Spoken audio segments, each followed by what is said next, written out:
से ना रुके हम, मर्जी से चले हम, बादल सा गरजे हम, सावन सा बरसे हम, सूरज सा चमके हम, स्कूल चले हम, स्कूल चले हम,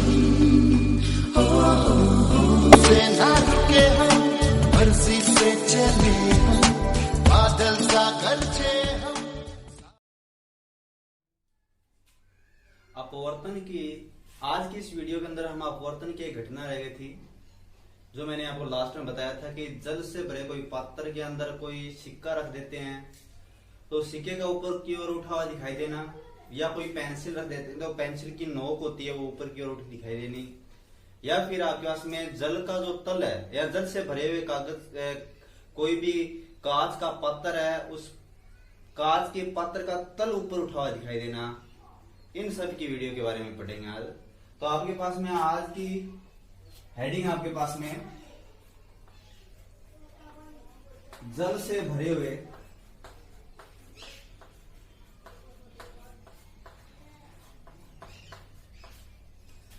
कांच के पत्थर का तल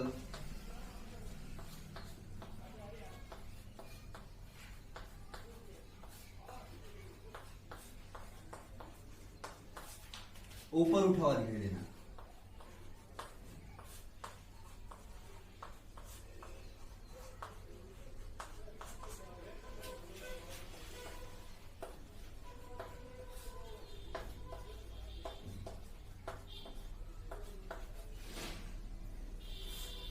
या व्यास में हेडिंग यहां से जल से भरे हुए कांच के पात्र, यानी कि जल से भरा हुआ कोई कांच का पात्र है, कोई बर्तन है, उसका जो तल है नीचे का जो पेंदा है वो ऊपर उठा हुआ दिखाई देना। ये भी आपके पास में क्या एक अपवर्तन की घटना है। तो इसको हल करेंगे आपके पास में। तो आपके पास में कोई कांच का एक पात्र है, जैसे एग्जांपल के रूप में मैं यहाँ पे समझा देता हूं आपको कि ये कोई कांच का पात्र है एक,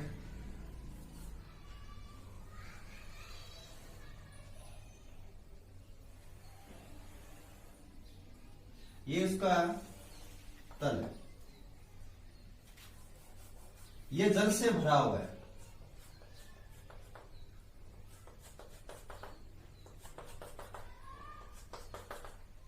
इस तरीके से इसके अंदर जल विद्यमान है। यहां पे ये आपके पास में कोई बिंदु P है, इसका तल मान लिया मैंने, ये P बिंदु मान लिया मैंने, जो आपके पास में कांच के पात्र का तल है, जिसकी यहां से हाइट मान ली मैंने पूरी h2, ये h2 हाइट मान ली मैंने कि कोई कांच का पात्र है, उसके अंदर जल भरा हुआ है, उसके ऊपर वाले भाग से नीचे तल की जो दूरी है यानी ऊंचाई है वो h2 है, और तल के ऊपर बिंदु है वो P है। अब देखो अपवर्तन की घटना, अपवर्तन की घटना के अंदर क्या है कि कोई भी प्रकाश किरण ये सघन माध्यम से विरल माध्यम में प्रवेश कर रही है। जैसे एग्जाम्पल के रूप में ये जल भरा हुआ तो ये सघन माध्यम, इसका अपवर्तनांक μw मान लिया मैंने जल है तो, और ये बार मान लिया मैंने विरल माध्यम, और इसका अपवर्तनांक मान लिया मैंने μa। अब कोई प्रकाश किरण यहां से जा रही है इस तरीके से, यानी इस तल से जा रही है,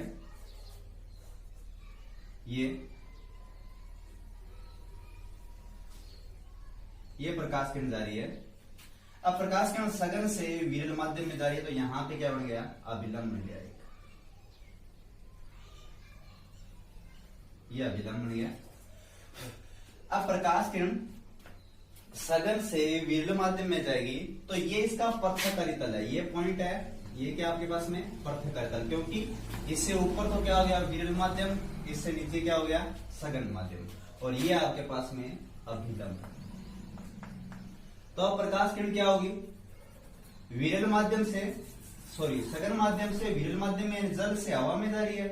तो घटना क्या होती है अपवर्तन के अंदर, अपवर्तन के अंदर घटना होती है कि जब कोई प्रकाश किरण होती है वो सघन माध्यम से विरल माध्यम में जाती है तो अभिलंब से दूर हट जाती है।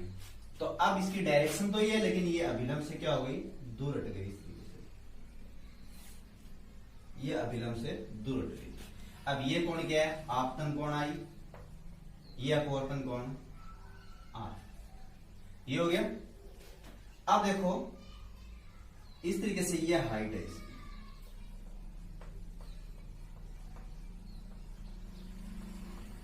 ये हाइट है। ये आपके पास में यहां से हम इस प्रकाश किरण को देख रहे हैं, यहां से देख रहे हैं इस प्रकाश किरण को,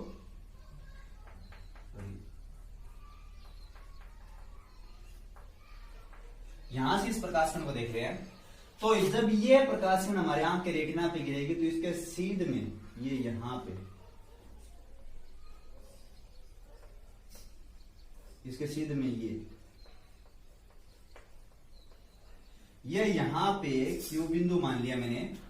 अब ये जो तल है, ये जो पेंदा है इस कांच के पात्र का, वो हमें यहां पे दिखाई देगा, इस क्यू बिंदु के ऊपर दिखाई देगा, क्योंकि ये प्रकाश किरण हमारे आंख के रेटिना पे गिर रही है। तो इसके सामने देखेंगे तो ये हमें यहां से दिखाई देगा, इस पॉइंट पे दिखाई देगा। अब ये ऊंचाई मैंने मान ली, यहां से इस तल की ऊंचाई मान ली मैंने, ये H1, ये क्या मान लिया मैंने? H1। तो ये डायग्राम समझ में आ गया होगा। इस तरीके से दिखाई देता है कि जल से भरे कांच के पात्र का तल ऊपर उठा दिखाई क्यों देता है? कि आपके पास में एक कांच का पात्र है, ये कांच का पात्र है,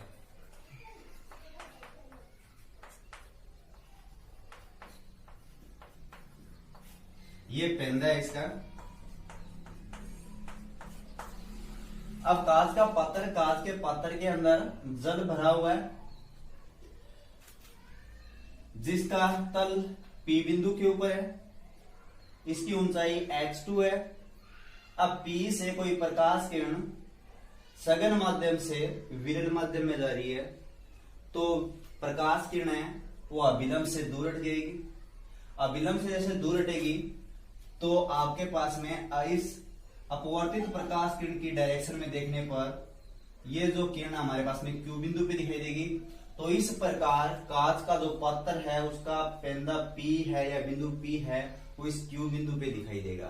तो इस प्रकार जल से भरे हुए पात्र का जो पेंदा होता है वो ऊपर उठा हुआ दिखाई देता है। तो ये यानी कि ये जो पेंदा है P बिंदु है, ये क्यू बिंदु पे दिखाई देगा। तो ये पात्र जल का पेंदा कहां पे आ गया? क्यू बिंदु पे आ गया। ये चीज है।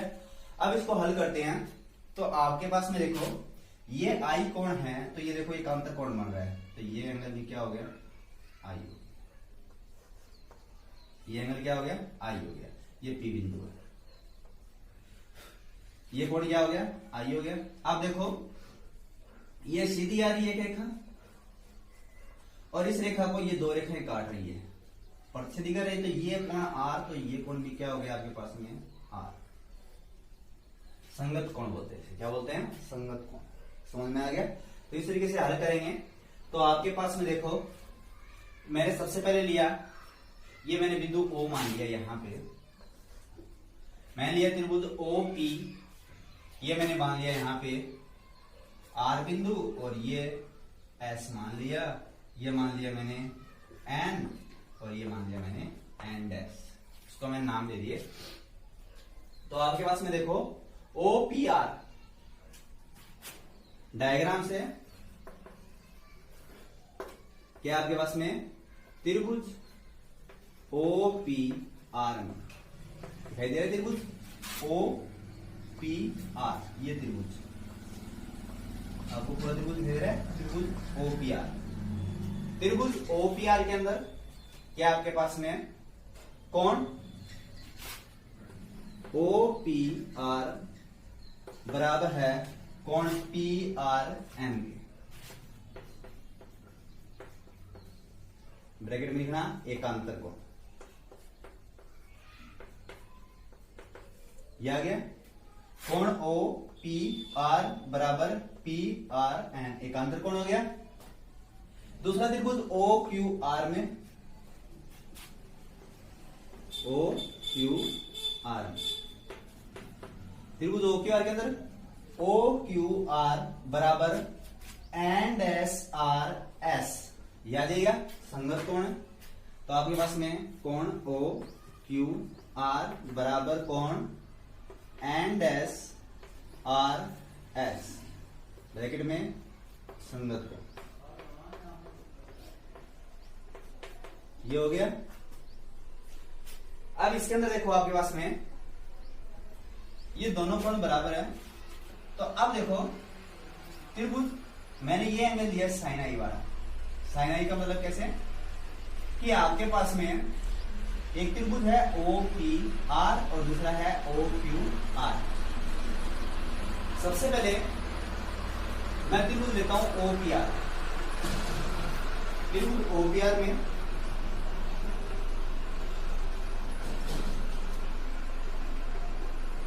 साइन आई, ये देखो त्रिभुज समकोण त्रिभुज है ये ओपीआर,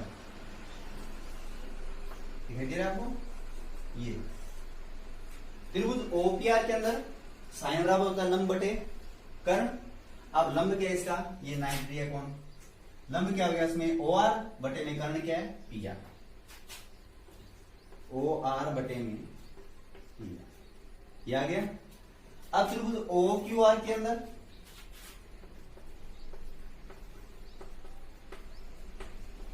त्रिभुज ओ क्यू आर, आर कौन है तो आपके पास में क्या गया साइन आर बराबर साइन आर। साइन बराबर क्या होता है लंब बटे कर्ण। लंब क्या हो गया इसमें ओ आर बटे में कर्ण क्या है क्यू आर। ओ आर बटे में क्यू आर, ये आ गया। स्नेल लॉ से, स्नेल लॉ क्या होता है साइन आई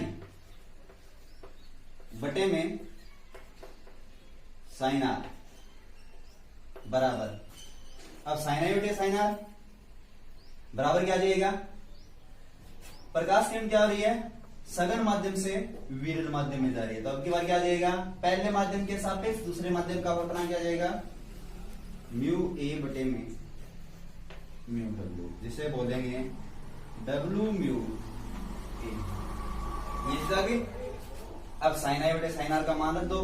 साइन आई का मान क्या आपके पास में ओ आर बटे में पी आर, तो मैंने दिया ओ आर बटे में पी आर। ये आपके पास में साइन आर का है तो ये पलट जाएगा तो क्या जाएगा ये क्यू आर बटे में ओ आर बराबर में क्या आ गया डब्ल्यू म्यू ए। तो ओ आर से ओ आर क्या हो गया कैंसिल, आपके पास में क्या आ गया क्यू आर बटे में पी आर बराबर क्या आ गया क्यू आर बटे में पी आर बराबर क्या आ गया डब्ल्यू म्यू ए। यहां तक ये समझ में आ गया। यह आ गया आपके पास में क्यू आर बटे में P R equal to W mu ए।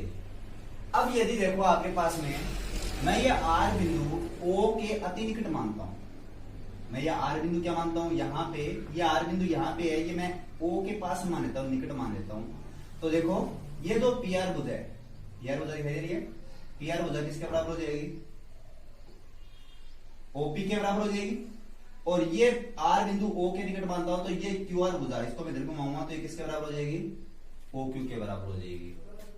तो देखो आपके पास में अब देखो यहाँ पे क्यू आर बटे क्या है पी आर इक्वल टू क्या है डब्ल्यू म्यू ए। अब मैंने माने यदि बिंदु आर है वो ओ के अति निकट है, यदि बिंदु आर बिंदु ओ के अति निकट क्या हो पास हो, तो क्या जाएगा आपके पास में पी आर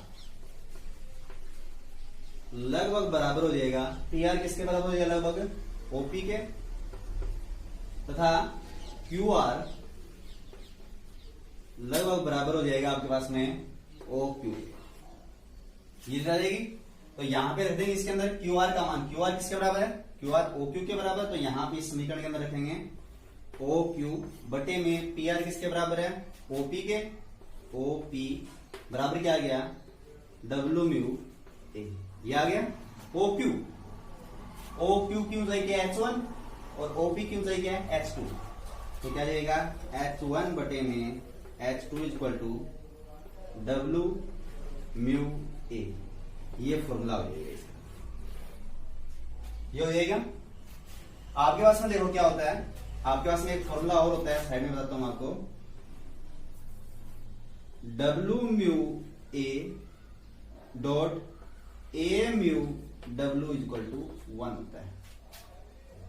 तो डब्ल्यू म्यू ए बराबर क्या जाएगा, ए म्यू डब्ल्यू आ जाएगा। तो इसको मैं ये भी लिख सकता हूं, डब्ल्यू म्यू ए बराबर 1 बटे ए म्यू डब्ल्यू। तो डब्ल्यू म्यू ए की जगह क्या रख सकता हूं मैं, 1 बटे ए म्यू डब्ल्यू। तो आपके पास में क्या गया, H1 बटे में H2 बराबर, इसको रख दिया मैंने 1 अपॉन ए म्यू डब्ल्यू। इसको पलटेंगे तो ये भी पलट जाएगा। तो आपके पास में क्या जाएगा इसका, H2 बटे में H1 बराबर आ जाएगा ए म्यू डब्ल्यू। अब ये फॉर्मूला होगा, देखो अगर H1 बटे H2 लिखते हो, यानी ऊपर वाली तल बटे में नीचे वाले तल की हाइट लिखते हो, तो आएगा जल के सापेक्ष हवा का अपवर्तन।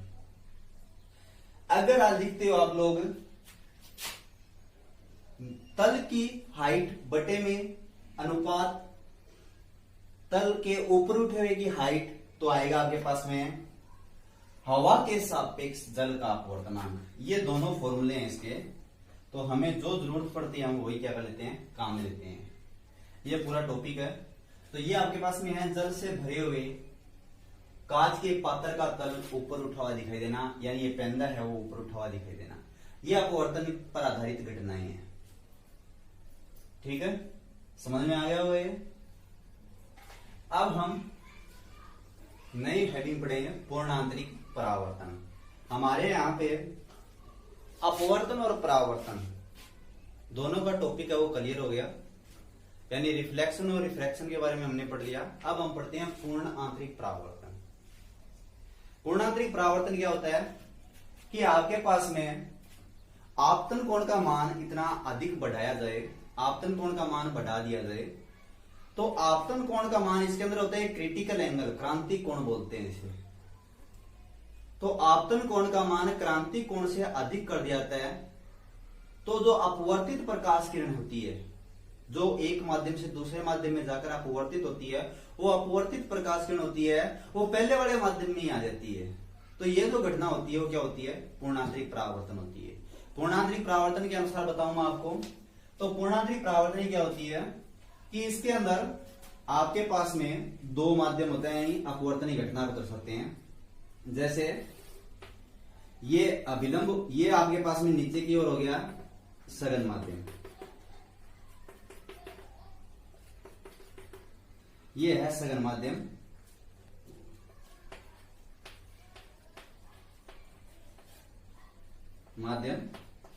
इसका अपवर्तनांक म्यू डब्ल्यू, और ये है विरल माध्यम, इसका अपवर्तनांक म्यू ए।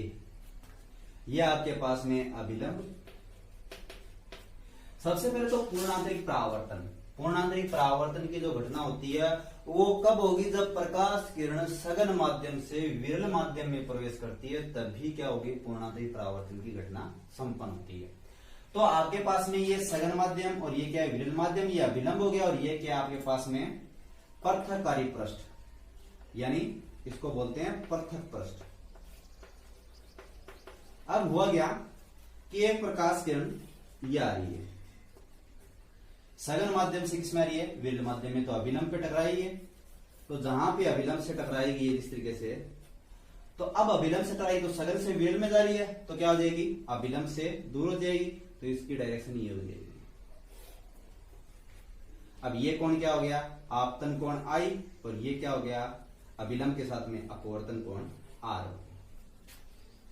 ये आपके पास में आपतित किरण, और ये क्या है, अपवर्तित किरण। तो इसकी थ्योरी क्या हो गई कि जब कोई प्रकाश किरण, इसकी थ्योरी आपके पास में, जब कोई प्रकाश किरण सघन माध्यम से विरल माध्यम में प्रवेश करती है, थ्योरी आपके पास में कि जब कोई प्रकाश किरण सघन माध्यम से विरल माध्यम में प्रवेश करती है, तो प्रकाश किरण, आपतित प्रकाश किरण पृथककारी पृष्ठ से टकराकर जब विरल माध्यम में जाएगी तो अभिलंब से क्या हो जाएगी, दूर हट जाएगी। तो इसकी थ्योरी हो जाएगी आपके पास में कि जब कोई प्रकाश किरण एक माध्यम से दूसरे माध्यम में प्रवेश करती है तो वो अपवर्तित किरण अस्थायी अपवर्तित होती है और अस्थायी क्या होती है, परावर्तित होती है। अस्थायी मतलब इसका कुछ भाग तो क्या होता है, अपवर्तित हो जाता है और कुछ भाग क्या होता है, परावर्तित। जो अपवर्तित हुआ है, जो प्रकाश किरण अपवर्तित हुई है वो तो क्या होगी, अभिलंब से दूर हट जाएगी, और जो प्रकाश किरण परावर्तित हुई है वो पुनः उसी माध्यम में क्या होगी, लौट आएगी। तो ये जो परावर्तित प्रकाश किरण होती है इसी माध्यम में लौट के आती है, वो हमें दिखाई नहीं देती। तो आपके पास में क्या होगा, ये प्रकाश किरण क्या होगी, अपवर्तित होगी। अब जैसे जैसे क्या होगा, जैसे जैसे हम आपतन कोण का मान बढ़ाएंगे, आपतन कोण मतलब आई कोण आपतन कोण इसका मान बढ़ाएंगे तो वैसे वैसे अपवर्तन कोण आर का मान भी क्या होता है, बढ़ता है। तो दूसरी घटना के अनुसार क्या हो जाएगा, ये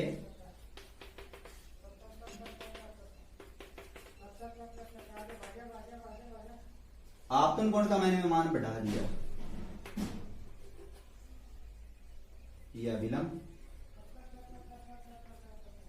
अब देखो मैंने क्या किया, आपतन कोण, अब देखो अपवर्तन कोण बढ़ा है यहाँ पे, इस कंडीशन के अंदर क्या है, इस कंडीशन के अंदर आर ग्रेटर देन क्या है, आई है। ये कंडीशन है इसके अंदर, इस डायग्राम के अंदर, कि अपवर्तन कोण का मान आपतन कोण से क्या है, बड़ा है। अब जैसे जैसे मैं आपतन कोण का मान बढ़ाता हूं तो अपवर्तन कोण का मान भी बढ़ेगा। तो आपके पास में कौन सा पहले 90 डिग्री होगा, पहले अपवर्तन कोण 90 डिग्री, क्योंकि बड़ा ये है पहले, तो इसका मान मैंने ऊपर की ओर बढ़ाया तो इसका मान भी क्या होगा, बढ़ेगा। तो मैंने आपतन कोण का मान बढ़ाया तो अपवर्तन कोण का मान भी क्या होता है, बढ़ता है। और एक ऐसी स्थिति आती है कि अपवर्तन कोण अपवर्तित प्रकाश किरण है, ये अपवर्तित प्रकाश किरण दिखाई दे रही है, जैसे जैसे मैं इसको ऊपर की ओर लेके जाता हूं तो ये भी नीचे की ओर आता है, इस नीचे की ओर आएगा, ये भी ऊपर की ओर जाएगा, तभी तो बढ़ेगा। तो जैसे ये ऊपर की ओर जाता है ये नीचे की ओर आएगा, तो एक ऐसी स्थिति आएगी आपतन कोण का एक मान बढ़ाने पर अपवर्तन कोण होता है वो इस पृथक्कारी पृष्ठ के समांतर हो जाता है, यानी ये आ जाती है अपवर्तित प्रकाश किरण यहां पे। तो ये यहां पे अपवर्तन कोण आर का मान क्या हो गया, अपवर्तन कोण आर का मान हो गया 90 डिग्री। तो आपके पास में थ्योरी क्या है कि आपतन कोण के एक विशेष मान पर या आपतन कोण के एक चरम मान पर अपवर्तन कोण का मान 90 डिग्री हो जाता है। कि जैसे जैसे आपतन कोण का मान बढ़ाया वैसे वैसे क्या हो रहा है, अपवर्तन कोण का मान भी क्या हो रहा है, बढ़ रहा है। तो आपतन कोण के एक विशेष मान पर या आपतन कोण का मान बढ़ाने पर अपवर्तन कोण का मान भी बढ़ता है, और आपतन कोण के एक चरम मान पर, चरम सीमा पर अपवर्तन कोण का मान 90 डिग्री होता है। अर्थात अपवर्तित प्रकाश किरण होती है वो पृथक्कारी पृष्ठ के समांतर आती है, तो वह कोण क्या कहलाता है, क्रांतिक कोण कहलाता है। वह कोण क्या कहलाता है, क्रांतिक कोण। मतलब ये आई कोण है, ये किसके बराबर हो जाएगा, आई सी के बराबर हो जाएगा। आई सी बोलते हैं, जिसे बोलते हैं क्रिटिकल एंगल, आपतन कोण, यानी कि critical angle of inside angle, यानी कि आपतन कोण है वो क्रांतिक कोण के बराबर कहलाएगा। किसके बराबर हो जाएगा, ये क्रांतिक कोण। किस स्थिति पर, जब अपवर्तन कोण का मान क्या हो जाए, 90 डिग्री हो जाए। तो थ्योरी क्या हो जाएगी कि आपतन कोण का मान बढ़ाने पर अपवर्तन कोण का मान भी बढ़ता है। जैसे जैसे आपतन कोण का मान बढ़ाया वैसे वैसे अपवर्तन कोण का मान क्या है, बढ़ रहा है। लेकिन आपतन कोण के एक विशेष मान पर या आपतन कोण की एक चरम सीमा पर अपवर्तन कोण का मान 90 डिग्री होता है। अर्थात अपवर्तित प्रकाश किरण होती है वो इस पृथक्कारी पृष्ठ की क्या हो गई, समांतर। पृथक्कारी पृष्ठ ये है और ये अपवर्तित प्रकाश किरण आ गई, तो ये पृथक्कारी पृष्ठ क्या होती है, समांतर हो जाती है। तो ये जो घटना होती है, ये जो कोण होता है कहलाता है क्रांतिक कोण कहलाता है। ये आ गया आपके पास में, ये थ्योरी आ गई समझ में। तो आई कोण किसके बराबर हो जाएगा, आई कोण हो जाएगा आई सी के बराबर हो जाएगा। ये घटना हो गई, ये पहली घटना, ये दूसरी घटना। अब तीसरी घटना देखो, हमें तो पूर्णांतरिक परावर्तन पढ़ना है। तो पूर्णांतरिक परावर्तन के अंदर अभी तक पूर्णांतरिक परावर्तन नहीं हुआ है कि ये जो प्रकाश किरण है ये इसी माध्यम में आ जाएगी तो वो पूर्णांतरिक परावर्तन घटना होगी। तो अब आगे वाली थ्योरी क्या है? आगे वाली थ्योरी ये है, ये वही सघन माध्यम, अब ये प्रकाश किरण इसके ऊपर गिर रही, जैसे ये मान ली मैंने, ये गिर रही है, ये अभिलंब, ये आपके पास में क्या है, आई ग्रेटर देन है आई सी। अब और बढ़ाएंगे, यहां पे तो आपतन कोण है वो क्रांति कोण के बराबर है, तब अपवर्तन कोण क्या है, न बढ़ेगी। अब लास्ट थ्योरी क्या है कि जब आपतन कोण का मान क्रांतिक कोण से अधिक कर दिया, जैसे आई आपतन कोण है, आई सी के क्रांति कोण है, अब मैंने क्या कर दिया, आपतन कोण का मान क्रांतिक कोण से अधिक कर दिया, अब और बढ़ा दिया मैंने, तो ये जब और बढ़ेगा तो ये भी और बढ़ेगा, नीचे क्यों रहेगा? तो जब आपतन कोण का मान क्रांतिक कोण से अधिक कर दिया जाता है तो अपवर्तित प्रकाश किरण, अपवर्तित प्रकाश किरण पृथ्वी पृष्ठ के समांतर है, अब नीचे आएगी, तो अपवर्तित प्रकाश किरण पुनः उसी माध्यम में आ जाती है। कहां पे आ गई? पुनः उसी माध्यम में। अब ये एंगल क्या हो गया? आर हो गया। अब पुनः उसी माध्यम में आ गई तो ये जो घटना होती है क्या कहलाती है?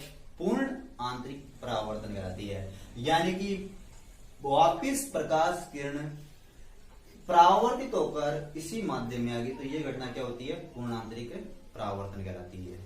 तो पूर्णांतरिक परावर्तन की डेफिनेशन क्या हो जाएगी? जब आपतन कोण का मान क्रांतिक कोण से अधिक कर दिया जाए तो अपवर्तित प्रकाश किरण होती है वो पुनः उसी माध्यम में आ जाती है। ये जो घटना होती है वो क्या कहलाती है? पूर्ण आंतरिक परावर्तन कहलाता है। पूर्ण आंतरिक परावर्तन की घटना क्या होती है कि आपतन कोण का मान क्या होगा? हमेशा आपतन कोण का मान क्रांतिक कोण से अधिक होगा, तभी पूर्णांतरिक परावर्तन की घटना होगी। और दूसरी घटना क्या होगी? जब प्रकाश किरण सघन माध्यम से विरल माध्यम में प्रवेश करेगी तभी पूर्णांतरिक परावर्तन की घटना होगी। तो ये तो टॉपिक आपके पास में वो क्या है? पूर्णांतरिक परावर्तन। और ये इसके डायग्राम, ये फर्स्ट डायग्राम, ये सेकंड डायग्राम और ये थर्ड डायग्राम हो गया आपके पास में। ये जो घटना है इसकी पूर्णांतरिक परावर्तन की घटना है। समझ में आ गया ये टॉपिक पूरा? ये डायग्राम आपके पास में इस तरीके से ये घटना है आपके पास में। ये इसका अपवर्तनांक म्यू ए है, ये अपवर्तनांक क्या है? Mu W. यहाँ पे भी ये म्यू ए और ये अपवर्तनांक क्या है? Mu W. ये चीज आपके पास में इस तरीके से तीन डायग्राम। परावर्तन के अंदर घटना क्या आपके पास में है कि आपके पास में क्रांति कोण किसके बराबर है? क्रांति कोण, जब आपतन कोण क्रांति कोण के बराबर होता है तो अपवर्तन कोण क्या होता है? 90 डिग्री होता है। तो आपके पास में क्या जाएगा? साइन आई सी, साइन आई सी बटे में क्या जाएगा? Sine R. या फिर ये ले लो स्नेल के नियम से, स्नेल लॉ से, स्नेल के नियम से क्या? साइन आई बटे साइन आर इक्वल टू क्या हो जाएगा? अब प्रकाश किरण क्या हो रही है?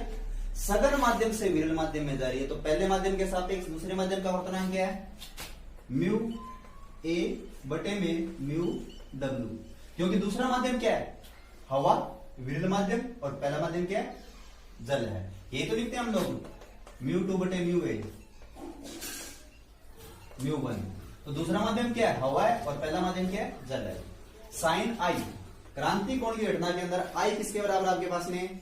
आई सी के बराबर, और आर किसके बराबर है? 90 डिग्री के बराबर। ये घटना होती है कि जब आपतन कोण का मान क्रांति कोण के बराबर हो जाए तो अपवर्तन कोण है वो 90 डिग्री हो जाता है। तो यहां पे रखेंगे साइन आई सी बटे में साइन 90 बराबर, इसको लिख दिया मैंने, ये क्या आ जाएगा? डब्ल्यू म्यू ए आ गया। साइन 90 का मान 1, तो आपके पास में क्या आ जाएगा? साइन आई सी बराबर क्या आ गया? W mu A. ये फॉर्मूला आ जाएगा। यहां से क्रांति कोण का मान निकालना है तो क्रांति कोण का मान निकालें, तो क्रांति कोण का मान क्या निकल जाएगा?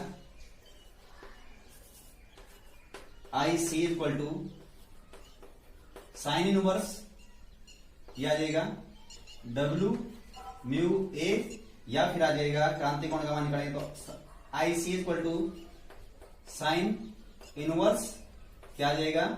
ये लिख देंगे म्यू ए बटे में म्यू डब्ल्यू। ये क्रांति कोण ज्ञात करने का फॉर्मूला है। ये फॉर्मूला है क्रांतिक कोण ज्ञात करने का। ये पूर्णांतरिक परावर्तन की घटना के अंदर है, मैथमेटिकल है। समझ में आ गया पूरा ये? तो ये आपके पास में पूर्णांतरिक परावर्तन की घटना है।